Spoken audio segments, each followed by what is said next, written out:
Hey Waffle Gang, I do hope you are well. My name is Mark and today we're checking out some more Reddit stories, and if you do love a Reddit story, why not consider hitting that like, subscribe, maybe that notification bell too, and let's crack on with today's first story. Much love guys. Now today's first story comes from Mysterious Ruin from the True Off My Chest subreddit, and it says, I ran from my abusive ex, and I think he found me. And just giving a trigger warning on this that contains domestic violence, stalking, and harassment as well. So if you do want to skip it, please feel free to do so. Timestamps are always down in the description and along the timeline below. Thank you. I, female 27, ran from my abusive ex when I was 4 months pregnant. I got into a different state. I legally changed my name, and I didn't name my child the name we had agreed on. He didn't know my social or my ID number. The only way he had of tracking me down was my name, but that was gone. Long gone. I had to sign into domestic violence safe haven shelters to get into my own place and find a job. I'd built a great life for me and my child. I'd planned running from him a little over a year because it felt like my only way out. He would always find me and drag me back. He made it out to if I don't take my depression meds, I act out and tried to harm myself. The police ended up believing him and became of no help. They brushed off all 4 of my domestic violence calls as simple disagreements. I'd saved up just a little over 10k in my bank account my mum had set up to help me get away and come see her so he wouldn't find out about how much money I really had. My dad helped mostly by putting in a lot more than what I could. He would get suspicious and ask where all the money was going, and I would pass it off as bills. In my new town, I've made very few people aware of my situation. As people that could help if something was to happen. These past 2 months, I've been being watched by someone unknown. He's always wearing a baseball cap and sunglasses, but I could swear on my life it's my ex. I ended up leaving work a few times due to having panic attacks from seeing the guy. He never interacts with me, only my co-workers. He waits until I'm out of earshot to speak, to order, and he gives different names for his orders. My co-workers have thought it was strange because he comes in almost every other week for a week straight for the past 2 months using different names. After this, I went to the police station to speak to one of the people I made friends with and is aware of my situation. He said he would have patrol officers drive by my house and keep a lookout. I've never seen him around my house or drive by it. I started getting letters in the mail that I believe is from him. No one signs them with their name. The envelope only ever has my old name and new address on it. The letters consist of him saying, I love you and miss you. It never goes into detail about who is writing them. I took them to the police station to the one I'm friends with. He told me I need to find another place to stay for a while and file for a restraining order. I made a fake account and messaged one of my old friends. They said they was glad to hear from me, they are glad I'm okay, and that he'd been trying to report us as missing, which I'd already knew. That he's still there working his old job, but he does go on weekend-long trips and nobody knows where he's going on them. What's keeping us from becoming a missing persons case is my mum. Police had contacted her and she told them everything. She showed them proof that I was in fact alive and doing well. She explained why I ran and she said she wouldn't disclose my location. They ended up contacting me to confirm the story my mum gave them. The police finally, after all this time, believed me. They asked me if I wanted to come back to file charges or a restraining order. I told them no, I want to stay where I'm at and to stay as far as I can from him. Yesterday, I'd missed my mailman, and he left a slip that I need to sign for a letter. I haven't ordered or requested anything to have signed for. I'm not on any government benefits or having any court case going on. I reactivated the fake Facebook and messaged my old friend again. She said she hasn't heard anything but she'll ask. I keep it active and she messaged me early this morning. She said that there is some talk that he knows where I'm at, and he's thinking about going to court to take me for custody. I asked her if I would get it via mail and would have to sign for it. She said she isn't sure, that I would have to ask the post office. I left the letter there all yesterday at the post office instead of calling them and going to get it. I don't think I want to go pick it up. I don't want to face the possible truth that he has found me. I don't want to go back to that town. I don't want to go back to my old life. I don't want to relive the nightmare that I had finally escaped. I don't know what to do at this point.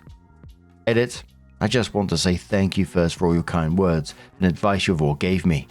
After I made this post, I went to work. When I got to work, they said a guy came in looking for me. They described my ex. They kept telling him I don't work there, and if he comes back, they'll have him arrested because apparently he threw a big fit when they said I don't work there. I was given permission to leave to seek legal help. Went to my friend, that's a cop, and got me in contact with a few lawyers. Had spoken to one, and he's taken my case. He filed stalking, harassment, and domestic violence against him. He has also filed a CPO. They issued a warrant and cops are combing the area to find him. They have all his pictures and name. They aren't going to stop until they have him in custody. I sat and cried because this has been my life for the past 4, almost 5 years since I ran that he's trying to ruin. Where I live, they rule in favor of the mother when it comes to domestic violence. Apparently since I left, he was with someone that files charges against him for domestic violence and it got dropped. Thank you so much for all the kind words and advice. I appreciate it beyond words, I could say. And you can tell from OP's edit, OP was getting a lot of advice to, report this to the police, getting a restraining order, all that kind of thing, which OP obviously started the process of. 11 days later, OP came back in and said, here's the long-awaited update. He was caught that late night/early in the morning when he ran a stoplight heading back home. He was processed and sat in his cell waiting to appear in front of the judge on his warrant for domestic violence, which was that following Thursday. When he was arrested and processed, they served him with a CPO. As he was being processed, he obviously got a call. He had called his dad and told him everything. His dad told him he didn't raise a woman beater and he wasn't bailing him out. They also saw that he had another warrant that he had been issued a few days prior back home. Apparently the girl he was with left him while he was away and pressed domestic violence charges against him as well. I'm not sure what they'll do with him now, that he has charges in 2 different places or how that will work. He had appeared in front of the judge on Thursday and said they were holding him on a $100,000 bond because they considered him dangerous and an extreme flight risk. He sat there until following Tuesday when he was released to the other police department that they had contacted to let them know. He is now currently up there waiting for his bond to be set. They said he's most likely not getting one from them, but will sit there. He was made to serve 30 days in jail on his warrant back home. Cops had said he probably won't be let loose during both trials due to the circumstances surrounding his case and him being extremely dangerous while being a flight risk. They're going to do their best to keep him in jail until there's convictions in both cases. He has CPO issues against him in both. I asked them to keep my name redacted out of everything just in case this breaks to the media. I have purchased a gun, bear spray, and other forms of protection. We have moved and still in contact with a cop that I was friends with. For the first time in a long time, I finally feel free, and I can live without fear. Sorry for making you guys wait for an update. So it was 11 days later, again, that OP came in and says, I heard that they have found witnesses to his abuse that can account for the other girl's abuse. Since this came to light, he has changed his plea in both cases to guilty. They aren't going to have a trial for either of the cases, just a court date for sentencing. I believe he knew he was fucked when witnesses was mentioned. He has gotten sloppy with his abuse the last few years. I hope he rots. 6.5 months later, OP comes in with what was titled their final update, but there is another post as well. It said, "You got 2 counts of felony stalking, me and our daughter. 2 counts of harassment, me and my daughter. 2 counts of domestic violence, me and the other girl. 2 counts of felony assault, me and the other girl. 1 count of endangering a minor, my daughter, and 1 count of resisting arrest.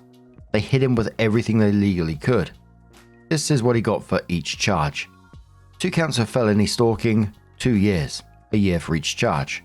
2 counts of harassment, 4 months, 2 months for each charge. 2 counts of domestic violence, 8 months, 4 months for each charge. 2 counts of felony assault, 4 years, 2 counts for each charge. 1 count of child endangerment, 180 days. 1 count of a resisting arrest, 90 days. He's to serve them consecutively.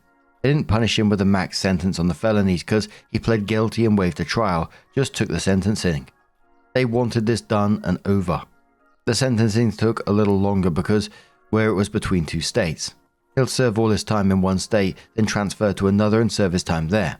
Me and my baby have since relocated and thank God every day for the ones that helped. I'm still in contact with the people I knew at my old home. They're glad we are doing well."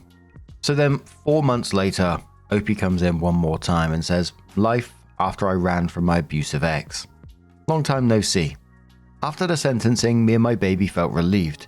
We decided to go out and live a little. We went down to Florida and visited all the beaches we could find. We made a beeline to Disney World. I would have spent every penny on this planet because we finally felt like we was living life. We made our way up to Nashville and showed her my love for country music. After leaving Nashville, we went back to my hometown. It was so much to process. We ended up starting therapy when we got there. It's a long road of healing, and we decided to settle here for a little bit, so she gets to know her awesome grandpa, his dad. My parents are flying in, and we're going to go to family therapy.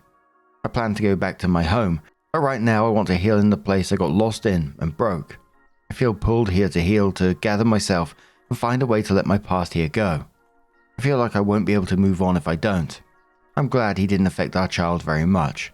I don't think my baby had the understanding of what was going on. If I post any more updates, I'm not going to give very many details about us to protect our identity. I'm going to go to school so I can work in social services and help women that was in my shoes. I'm going to wait until I'm in a healthier mindset and a better mental state. I just want to give this final life update because I'm so proud of myself and the life we are now living and pushing through for. I'm so glad that OP and Daughterin is in a much better place now, but it's incredibly terrifying and just sad at the same time that they had to go through this to begin with, fleeing states while pregnant, secretly saving money and having to spend years looking over your shoulder, just wondering where he could be, terrified of this, trying to force contact through the courts. But I'm glad that, the dad in this situation turned around and said I didn't raise a woman beater and refused to bail him out. Fucking too true. But the ending did get me a little bit emotional because, after years of surviving, basically, seeing OP talking about beaches, Disney World, therapy, healing with family, and, wanting to help other women someday, it felt like someone that was finally getting their life back after all the shit that they've been through. So, fair play to them, honestly. What do you guys make of this situation? Let us know your thoughts down in the comments below. Let's move on to another story. Now our next story comes from Kind Necessary 8115 and says, am I the arsehole here for not wanting to befriend my landlady's son? I, 21 female, recently, about a month ago, started renting a room in a family home. It's in their basement, and I have my own entrance, kitchen, and bathroom. I generally don't need to go upstairs for any reason. The family who lives in the house consists of a middle-aged couple and their 18-year-old son. The son has a room in the basement next to mine, but he goes upstairs to eat, so he doesn't use my kitchen. There isn't any common space in the basement apart from the kitchen and bathroom, so I don't really see him that much. I spend most of my time in my room when I'm at home, and so does he. However, a couple of days ago, the mother, my landlady, came downstairs to talk to me, and she seemed upset about the fact that I hadn't been trying to befriend her son after I moved in. She said he's nervous about leaving his room because I'm so unapproachable, and that I should try to be more friendly and get to know him. Now, I haven't exactly been trying to start conversations with him, but I don't think I've been hostile either. I've smiled at him politely and said hi whenever we saw each other in the hallway, and he's never made an effort to talk to me either, so I don't know what landlady was expecting. When I moved in, she did tell me her son lives in the basement too, and that maybe we could become friends. However, she didn't phrase it in a way that made me think she was expecting me to actively make an effort to befriend him. I just assumed she thought it would be a nice thing to happen, but not an expectation. I was never against the idea of being friends with him, and if it had happened organically, that would have been cool, but being asked by his mummy to befriend him isn't really making me want to make an effort. It also wouldn't feel like a real friendship if I'm only doing it because I'm being asked to. But I'm also thinking that maybe I should just try and talk to him since it's not his fault his mother is like that. And I obviously want to keep the peace, but I don't know. Am I the arsehole for not wanting to be friends with my landlady's son at this point? I gotta be honest, this gave me creepy vibes. It's probably not, but all I could picture as I was reading that is like them stood at the top of the stairs to this basement, the mum and OP just looking down, and it's pitch black down there, like you see in the horror movies, right? And the mum's going, go downstairs, go downstairs and talk to my son in the basement. He's waiting for you. Like, no offense to the son, because he honestly might just be shy and normal and not knowing what the bloody hell's going, but the mum coming downstairs to pressure, OP, the tenant, into socializing with her son is just, absolutely not. A commenter says, he's 18. That could be a high school student or recently graduated. You're 21. That's 3 years out of high school as an adult. What in the world is this woman thinking? Continue as you are while looking for a space. Continue as you are while looking for a new space and move ASAP.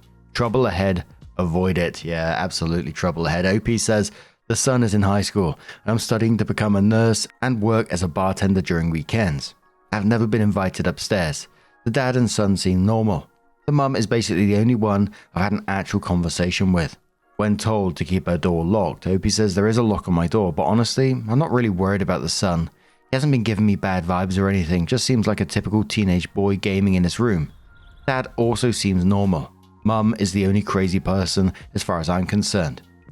When asked if Opie made a decision yet, Opie says, yeah, I'm going to look for a different place to live.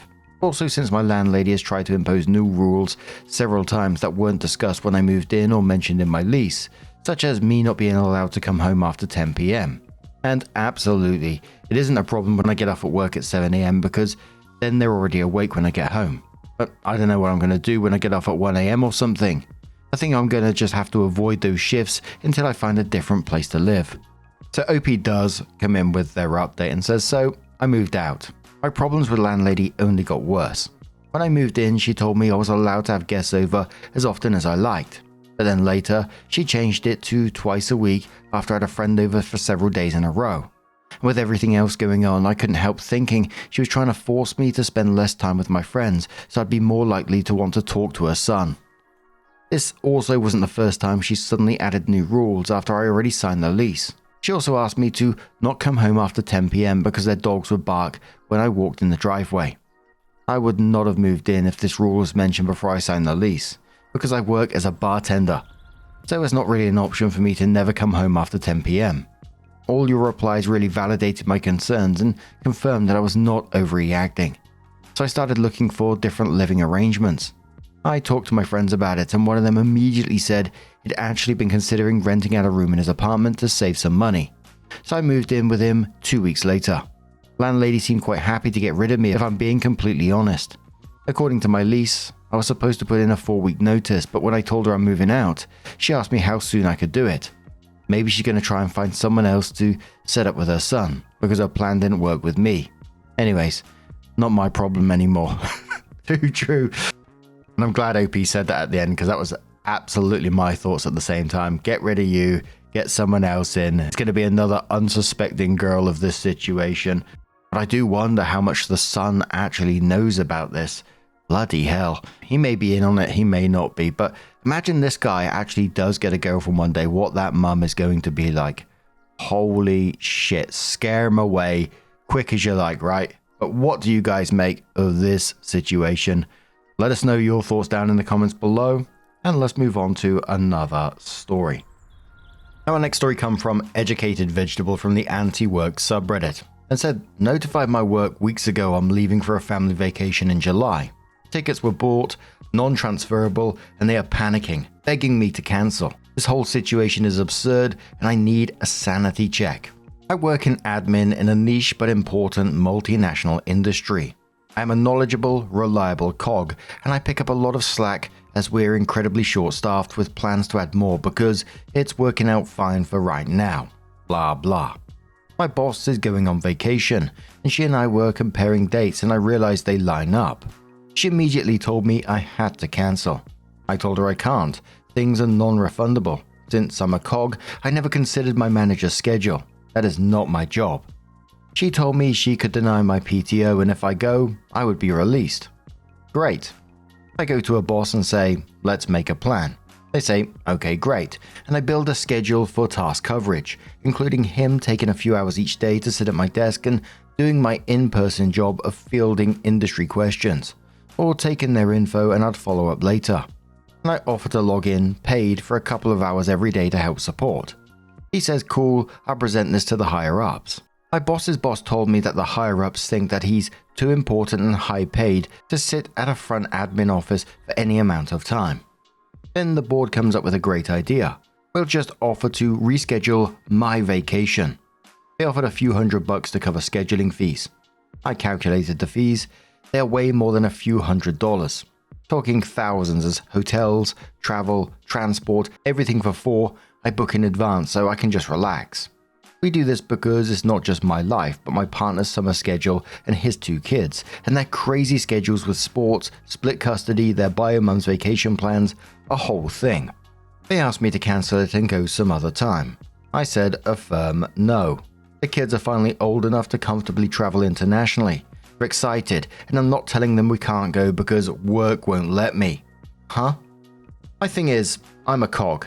Should I have double-checked everyone's calendar before scheduling? Sure, but I'm not a managing party. I haven't experienced something like this in my entire working life. I've previously notified upper management of my vacation time at the beginning of the year, just like this, and they say, okay, great, thanks for letting us know. Why is my leaving for 7 working days leaving the office in such a panic? There are options to resolve this, like having someone come from another department for a couple of days here, another couple of days there, and I offer to support remotely. Also, my vacation scheduled for July. I tell you in February. Also, shouldn't this be a reasonable indicator of how short-staffed a department is for 2 people? Being out for any extended period of time throws a wrench into everything. Did I do something wrong? Is there something I'm not seeing? Any insight or advice would be amazing. ETA, I'm a woman. I hate it when companies do this because they're creating the crisis that they're panicking about. One person becomes the entire safety net for like one niche role.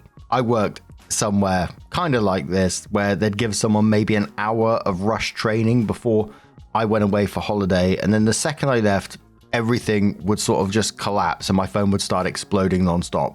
And this is not because, I was some irreplaceable genius. Absolutely not. But because management never gave anyone proper time or anything like that to be able to cover the role. It was really weird role, to be fair. But for me, I always felt bad for the poor co-workers who were shoved into the role too, because they didn't want it either and were basically set up to fail.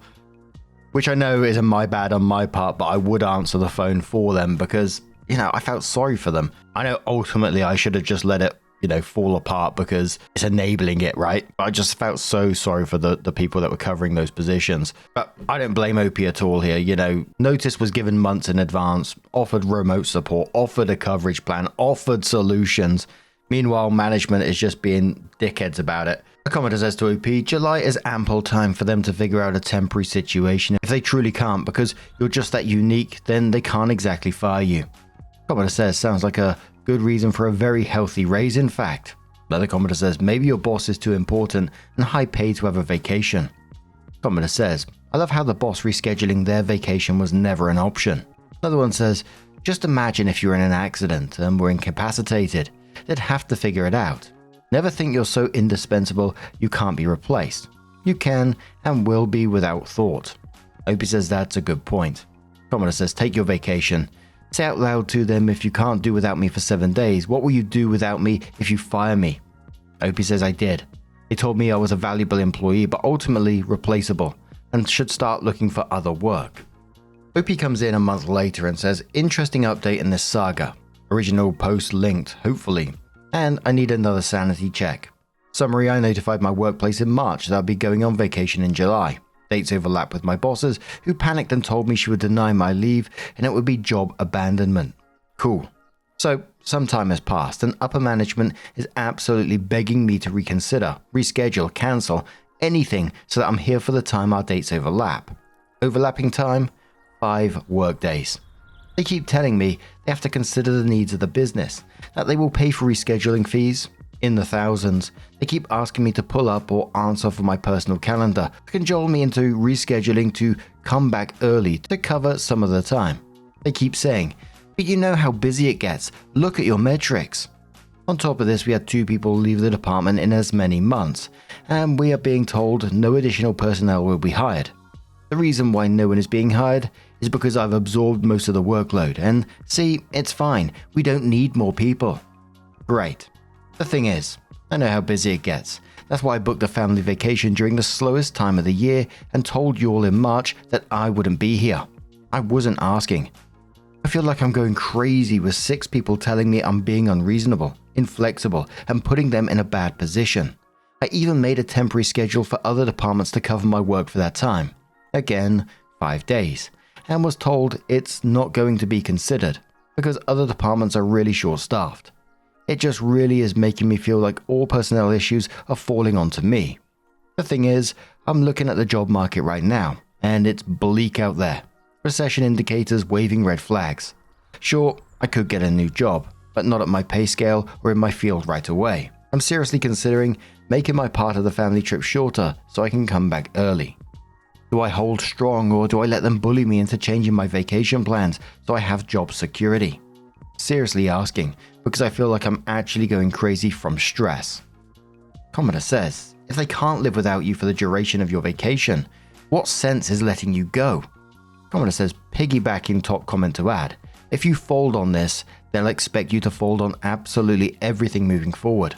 So strap in to completely lose all agency for the rest of your time there. You never deal with bullies by caving. You deal with bullies by standing up for yourself. That's the only way to earn respect. Lastly, unless you got some sort of ironclad explicit agreement to compensate you for thousands of dollars in rescheduling fees, they're not going to pay you jack. A commenter says, a job tried pulling this on me with their blackout week. It was towards the end when everything was slowing down. I was their best front-end guy. Customers loved me. One of the employees did a little too much as well. That's why I was taking the break. The manager made all these threats and said I wasn't allowed to call off. I told them I wasn't asking, I'm just letting you know. Came back and nothing happened. Co-workers were kind of pissed and jealous. I left 2 weeks later and got a better job. Commenter says, you gave them 4 months notice and they can't or won't come up with a backup plan. Enjoy your vacation.